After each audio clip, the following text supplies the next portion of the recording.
After a boy reeled an old purse out of the water, his aunt looked inside and took decisive action. It was an exciting day for a 6th grader from South Carolina. Brody Brooks was on a fishing trip with the promise of adventure, and he was packing a new rod. All he wanted to do was catch a big fish. Yet while things didn't quite work out as he planned, Brody certainly did bring a whopper ashore that day, and the mysterious catch set the scene for a stunning story. Before we begin, make sure to smash that like button, subscribe to our channel, and click the notification bell for more amazing videos. When the young boy felt his line dip into the water, he was certain he'd got a big catch on his line. "I felt that I really had a fish," Brody told InsideEdition.com. "But then when I got it up to the surface, I was like, I ain't got no fish." To be sure, 11-year-old Brody will vividly remember the fight for his massive catch on July 3, 2017, for a long time. And all because of what was actually hanging on the end of the boy's rod when he managed to pull his line in. The boy and the small fishing party he had joined that day, at Lake Hartwell in Anderson County, South Carolina, had all been excited when Brody had snagged something big. But that excitement turned to astonishment because Brody had caught hold of something that was not a fish at all. The boy's prize was a waterlogged and leathery old bag. When the party set out on the fishing trip to the local reservoir that morning, young Brody had one thing on his mind: his box fresh ugly stick fishing rod.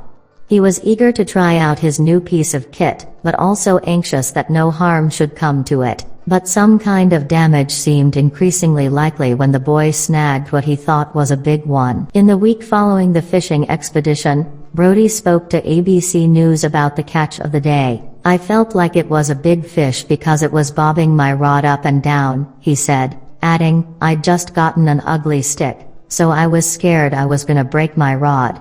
I was scared the line was going to snap." Despite his fears, the determined young angler kept up the struggle. He alerted the rest of his fishing buddies to the big excitement. This was when Ben Myers, a distant relative of Brody, stepped up to help his young relative to bring in the extra heavy haul.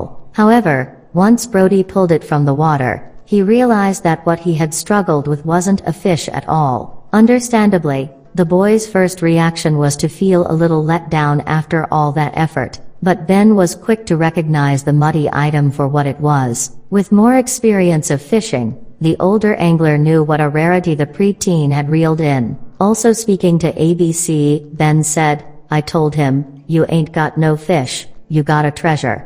Ben soon helped Brody to change his disappointed tune. "We might catch a can here or something like that, but as far as a woman's purse, that's a first for me," Ben continued to the news cameras. "I've been fishing on this lake all my life, and that's the first time I saw something be caught like this." Fortunately, the purse had been zipped when it had fallen into the water. That meant the bag's contents weren't completely destroyed. This despite being submerged under what Ben estimated to be almost 30 feet of water in that part of Lake Hartwell. So as Brody and Ben opened the bag up, the inquisitive pair found out a little bit more about the purse's owner. The purse contained plenty of evidence about the owner. Brody and Ben discovered 2 tubes of lipstick and cards so old that some of the stores they belonged to are now long out of business.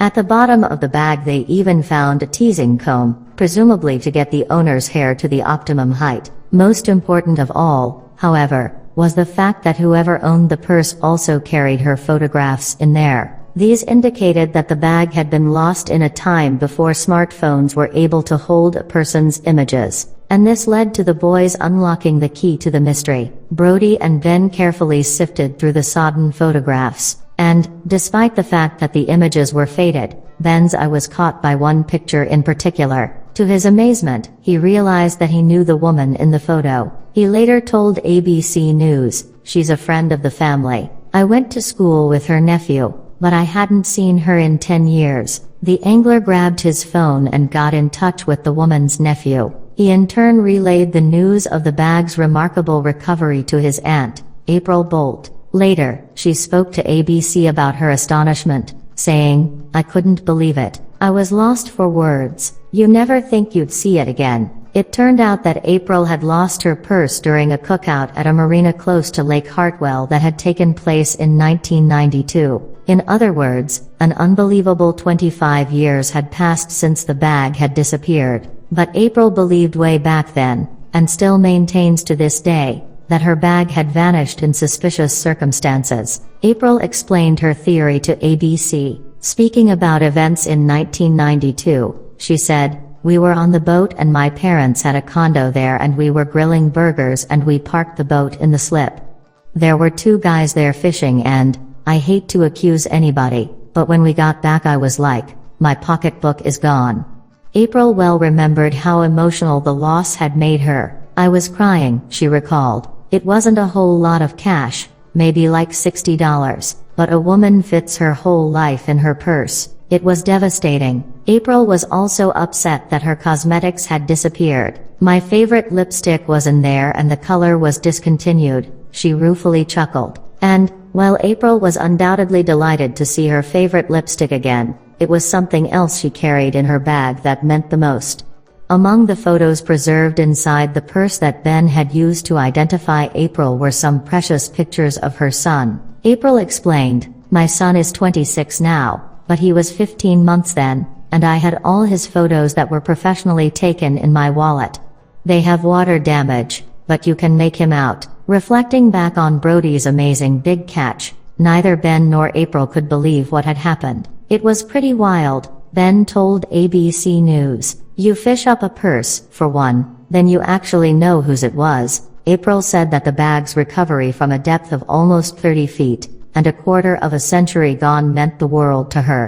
However, following the discovery, April is trying to figure out why the universe wanted her to have her bag back. "Everyone keeps telling me, there's got to be a meaning to why you're finding this so many years later," she said. And if she had known where to look, April could have spoken to a man named Paul Burgoyne about this very thing. Paul had been through the exact same thing, and found a reason in the mysterious ways of the universe. On May 13, 2014, a team from the Marine Ecology Department at Simon Fraser University in British Columbia, Canada, was conducting a scientific dive.